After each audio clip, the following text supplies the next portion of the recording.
this lady was, and probably still is, well, probably still is for sure. That wasn't that long ago. This book, by the way, was loaned to me by my good friend Ray, who was a Korean War vet. And this book was put out in 2013, commemorating 60 years since the armistice was signed. And it's excellent.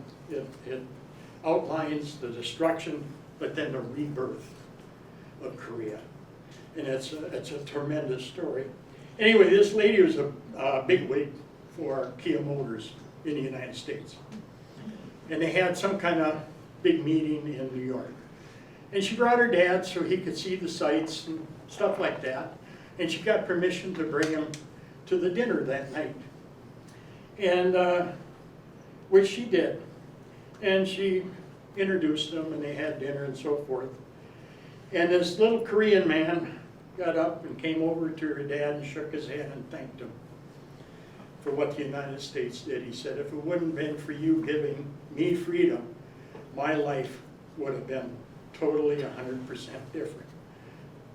And he said, oh, I just want to thank you for giving me freedom. And she has a closing paragraph that sums up a lot of what I feel.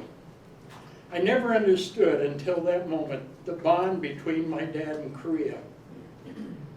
He wasn't there very long, but he left part of himself there, and he'll never get it back. And he brought back a lot of Korea in his heart. He still tells story on occasion, but I'm sure none of us will ever hear the realities of what he lived through. It's probably still too painful. But the joy on his face as he shook the hand of the soft-spoken Korean man was the best ending to any of his stories.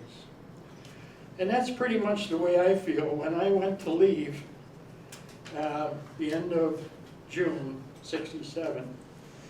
Mrs. Chi and the ladies from the laundry came up and bid me farewell and thanked me for my service. And that was very meaningful to me. I know those Korean people wanted very much to have the two Koreas unified because they had so many family members in North Korea living in squalor, living under the fist of what, Rocket Man now, or whatever he is, Chung Young-mook, or whatever it is.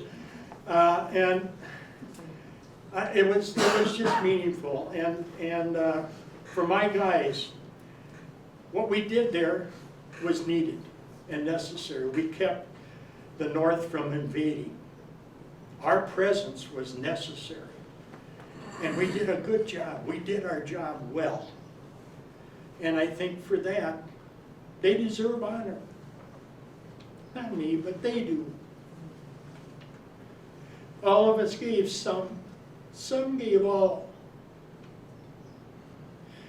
And that's never to be taken for granted. Freedom is not free. You have to protect it. I guess I'll shut up. Thank you.